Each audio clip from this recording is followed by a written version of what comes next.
Two wealthy heiresses stood at the entrance of Seoul's most exclusive restaurant, dripping in designer clothes and arrogance.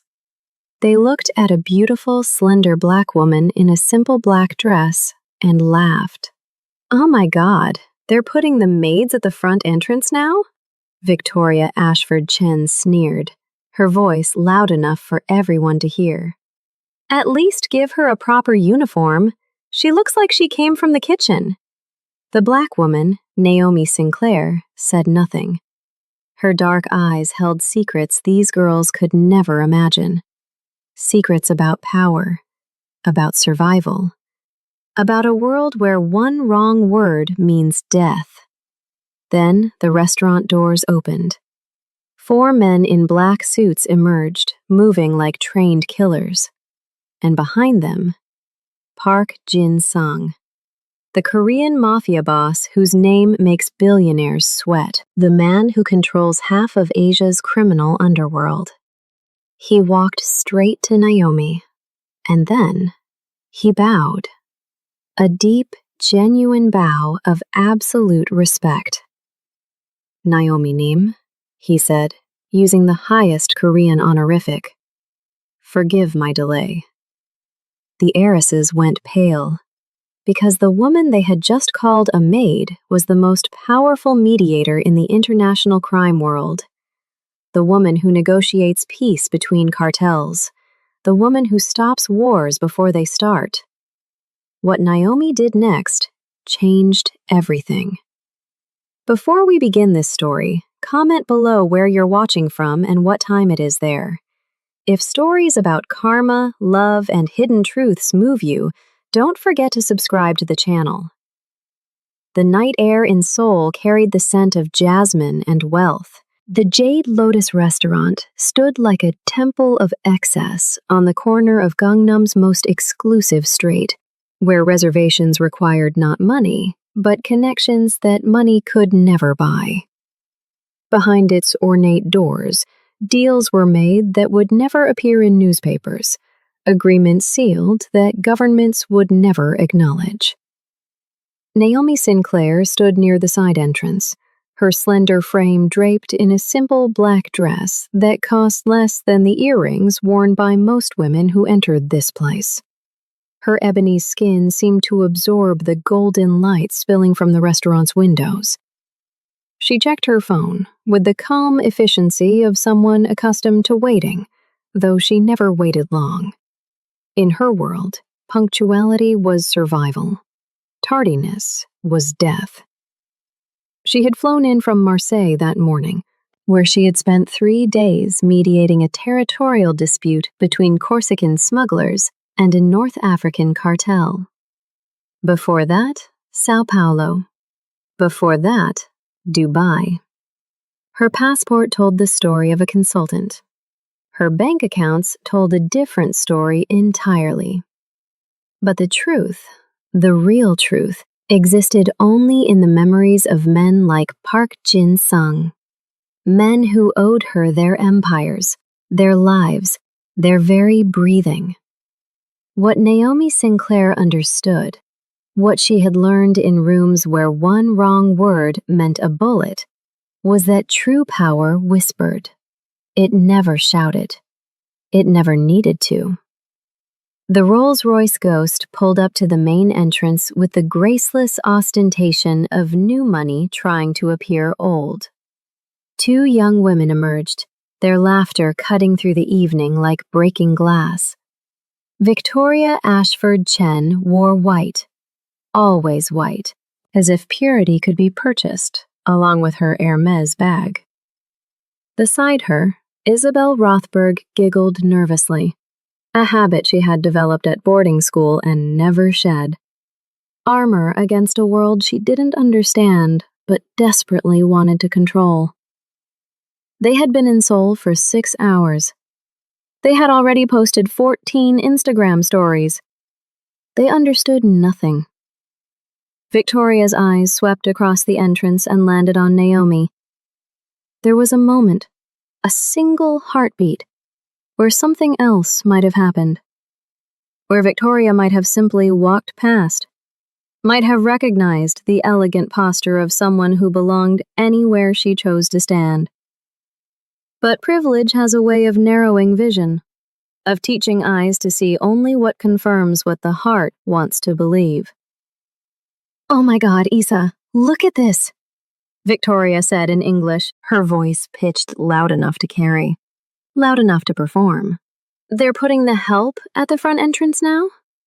Naomi's eyes lifted from her phone. No anger flashed there. No surprise. Just a darkness that had seen this before. In Paris, in London, in New York, in every glittering city where people mistook their inheritance for intelligence, their comfort for superiority. She said nothing.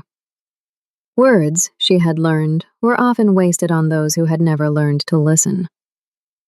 Isabel laughed.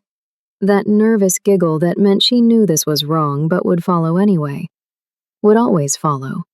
Because being alone terrified her more than being complicit. At least they could give her a proper uniform, right?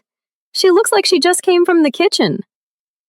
Victoria stepped closer, emboldened by her friend's validation, by the audience of valets and doormen who suddenly found reasons to look away. She gestured with her hand, heavy with diamonds that had been gifts for birthdays she couldn't remember, from relatives whose names she sometimes forgot. "Hello? Do you speak English? Bring me a coffee. Now. Quick, quick." The words hung in the air like smoke, like poison. Naomi raised her eyes slowly, meeting Victoria's gaze with the patience of someone who had negotiated with men who killed for sport, who had sat across tables from cartel leaders with the blood of hundreds on their hands. This girl, with her platinum hair and her purchased face, was nothing. Less than nothing. But then the restaurant doors opened, and everything changed. 4 men in black suits emerged first, moving with the precise choreography of those trained to kill. They were not bodyguards in the conventional sense. They were weapons, dressed in Italian walm. Their eyes scanned the entrance with the cold efficiency of predators assessing terrain, calculating angles, identifying threats. Behind them came Park Jin-sung. Even those who had never seen him knew him. His reputation moved through rooms before he did, a shadow that made wealthy men check their phones nervously, that made politicians suddenly remember urgent appointments elsewhere. The scar running vertical through his left eye was a souvenir from Busan, from a night 15 years ago when 6 men had tried to kill him in an alley behind a fish market. He had walked out alone. They had not walked out at all. He wore a charcoal suit tailored in Milan, cut to conceal the muscle beneath, the body that had survived knife fights and bullets and betrayals that would have destroyed lesser men. When Park Jin-sung moved, the world adjusted around him. It had no choice. His eyes found Naomi immediately, as she knew they would. She had taught him that, to always know where she stood, to never lose sight of the woman who had saved his empire when it teetered on the edge of collapse. Victoria and Isabel stood frozen, their champagne confidence evaporating like morning dew under a harsh sun. They knew who he was. Everyone knew who he was, even if they pretended not to. In Seoul, in Tokyo, in Hong Kong, his name was spoken in whispers, in back rooms, in places where power wore no pretense. Park Jin-sung walked directly to Naomi. His 4 men stopped, creating a perimeter, a bubble of space that no one would dare breach. The valets had already stepped back. The doorman had found urgent business with his phone. Even the night air seemed to hold its breath. And then Park Jin-sung bowed. Not a nod, not a casual dip of the head. A full bow, deep and genuine, the kind reserved for elders, for teachers, for those to whom debts could never be fully repaid. In Korean culture, such a bow was a language unto itself. It spoke of respect that transcended business, of honor that money could never purchase. Naomi-nim, he said, using the highest honorific, a term that elevated her above him in a hierarchy that superseded all others. Forgive my delay. The meeting is prepared. The words were simple, but their weight was crushing. Every person within earshot understood what they had just witnessed, even if they couldn't fully comprehend it. This man, whose word could make fortunes vanish, whose displeasure could end lives, had just declared himself subordinate to the woman they had mistaken for a maid. Victoria's face had gone the color of spoiled milk. Her hand, still raised from when she had gestured at Naomi, trembled slightly as she lowered it. Isabel had stopped breathing entirely, her nervous giggle dying in her throat like a bird shot mid-flight. The restaurant manager materialized from nowhere, a thin man in an immaculate suit whose terror manifested as excessive politeness. He recognized the catastrophe unfolding, understood that his establishment had just become the stage for something that could destroy reputations, end careers, shatter the careful fiction of civility that places like the Jade Lotus depended upon. "Mrs. Sinclair," he said, his voice steady despite the panic in his eyes. "Your private room is ready. Please, if you would." But Naomi raised one hand, a gesture so small yet so absolute that everyone stopped moving. Pak Jin-sung's men tensed slightly, hands drifting toward the places where weapons lived. The manager's words died mid-sentence. Even the distant traffic noise seemed to fade.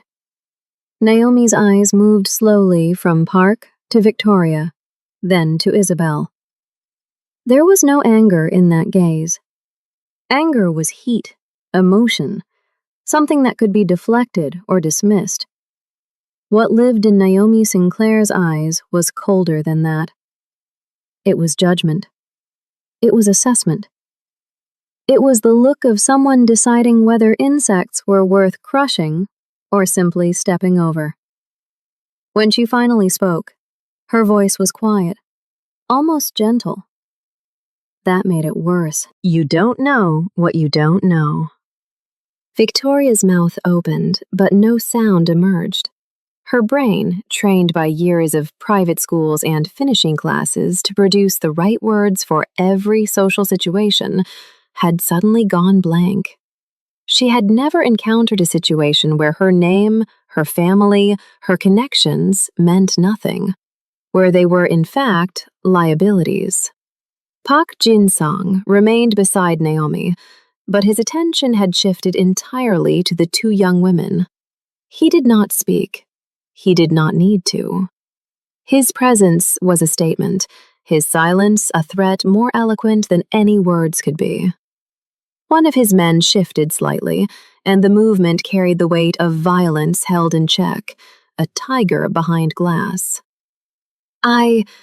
There was a misunderstanding," Victoria managed, her voice cracking on the last word.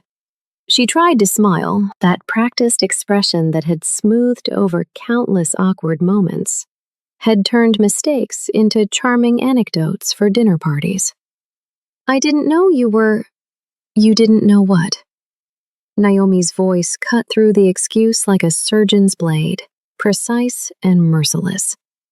"That black women can be something other than maids? That respect doesn't depend on the logos on your handbag?" The words hung in the night air, undeniable, unavoidable. Around them, the carefully maintained fiction of the moment dissolved. The valets pretended to organize car keys. The doorman studied his shoes with sudden fascination. But everyone was listening. Everyone understood they were witnessing something that would be whispered about in Seoul's elite circles for months, maybe years. Isabel tried desperately to salvage the situation, her voice climbing to that nervous pitch that signaled panic, poorly disguised as reason. Look, it was just a joke. We didn't mean— Jokes reveal truths, Naomi interrupted, her tone never rising, never hardening, maintaining that terrible gentleness that made every word land like a physical blow. And the truth is that you saw a woman who didn't look like you and assumed inferiority. That's not ignorance. That's a choice you made. Pak Jin-sung spoke rapidly in Korean to one of his men, a quick exchange that Victoria and Isabel couldn't understand, but whose urgency they could feel in their bones. The man disappeared into the restaurant, moving with the swift efficiency of someone executing orders that would have consequences. Victoria's survival instincts, blunted by years of never facing real consequences, suddenly awakened. She drew herself up, reaching for the only weapon she had ever known: her family's name, their wealth, their position in the social architecture of international business. You know who I am? The question came out more desperate than authoritative. My family— Textiles, Naomi said calmly, as if reciting a grocery list. Contracts in Bangladesh, Vietnam, Cambodia. Factories with questionable conditions. I know exactly who you are, Victoria. I know your suppliers. Some of them work for me, too. The blood drained from Victoria's face so quickly she swayed slightly on her designer heels. How did this woman know these details? Information that was supposed to be buried in subsidiary companies, hidden behind layers of corporate structure designed specifically to create distance between the Ashford name and the reality of how their fortune was maintained? Naomi's gaze shifted to Isabel, and the younger woman actually took a step backward, an instinctive retreat from something she couldn't name, but recognized as dangerous. And you, Isabel. Rothberg Hotels. Beautiful facade. Shame about those 3 properties in Eastern Europe being investigated for money laundering. Daddy didn't mention the Russian silent partners, did he? Isabel's nervous giggle died completely. Her face went white, then red, then white again. That information was supposed to be sealed, protected by lawyers whose fees cost more than most people earned in a year. How could this woman, this stranger in a simple black dress, know about dealings that her own mother didn't know about? You live in castles built on sand, Naomi continued, her voice never losing that gentle, almost tender quality that somehow made the words more devastating. Inherited money, purchased reputations, rented relevance. I built my power from nothing, in places where mistakes cost lives. Park Jin-sung added, switching to English now, his accent thick, but his words perfectly clear. This woman saved my life. Negotiated treaty between Japanese Yakuza and Chinese Triad. Stopped war that would have killed thousands. When I bow to her, it is not courtesy. He paused, letting the weight settle. It is debt of honor. The man Park had sent inside returned, moving swiftly to his side and whispering something that made the crime boss nod once, sharp and final. Whatever information had been relayed, it had confirmed something, settled a question that had been asked without words. Naomi watched this exchange with the patience of someone who had sat through hostage negotiations that lasted 48 hours, who had waited in safe houses while rival gangs decided whether to honor agreements or start wars. Time meant nothing to her. She had learned to exist in the spaces between seconds, where decisions were made and fates were sealed.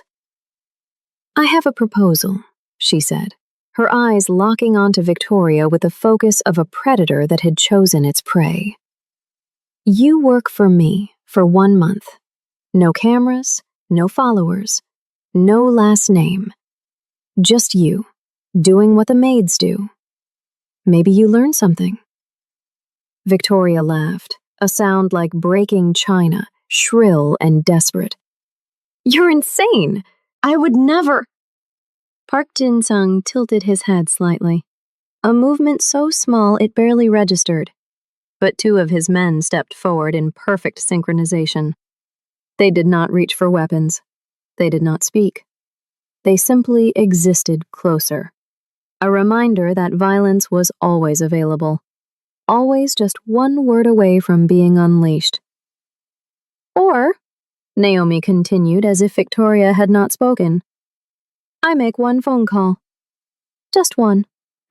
And tomorrow, the Korean, Chinese, and European press receive very interesting documents about Ashford Textiles' labor practices and about the investors in Rothberg hotels. Your choice." Isabel was trembling now, actually shaking like a leaf in wind. Tears had begun to form in her eyes, though she fought them back with the last shreds of her dignity. Her whole life she had been protected. By money, by lawyers, by the careful architecture of wealth that insulated the rich from consequences. That protection was evaporating before her eyes, revealed as nothing more than expensive tissue paper. Victoria stood frozen, her brain working frantically through scenarios, through options, through the carefully constructed logic of someone who had never truly been powerless. But every path led to the same conclusion. This woman, whoever she really was, held cards that Victoria didn't even know were in the deck. "You can't," Victoria started, but the words died when she saw Naomi's expression. It wasn't anger. It wasn't triumph. It was simply certainty. The absolute knowledge that, yes, she could, and yes, she would. "I can, and I will, unless you do something your money has never bought you." Naomi paused, letting the silence stretch until it became unbearable. Face consequences. The night pressed in around them, heavy with meaning, thick with the weight of choices that could not be unmade. Victoria looked at Isabel, searching for support, for an escape route, for anything that might save her from this impossible situation. But Isabel could barely stand, let alone offer rescue. "What?" Victoria's voice cracked, broke, reformed as something smaller, younger, more honest than it had been moments before. "What do you want me to do?" "Grow," Naomi answered simply. 3 weeks at one of my foundations.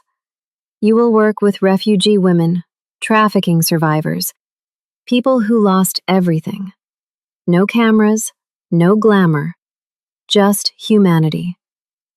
Victoria stared at her, searching for the trick, the angle, the hidden clause that would make this bearable. She found nothing but sincerity, which somehow made it worse. "Okay," she whispered, the word barely audible. Naomi turned to leave, Park and his men moving with her like a constellation rotating around its star. But at the restaurant entrance, she stopped, looked back one final time, her silhouette framed against the golden light spilling from inside. "My name is Naomi Sinclair. My mother was a domestic worker for 30 years in London.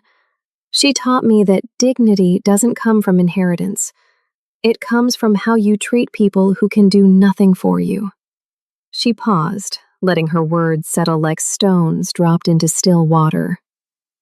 "You called me a maid as an insult, but if I were one, I would be more worthy of respect than you have ever been." She walked into the Jade Lotus, and Park Jin-sung bowed one last time in her direction before following. His men dissolved into the night like smoke, leaving Victoria and Isabel standing alone under the sole sky. Two women who had entered the evening believing they owned the world, and were leaving it, understanding they owned nothing at all. Victoria collapsed into a nearby chair that a valet hastily provided. Isabel stood, crying silently, her makeup running in dark rivers down her face.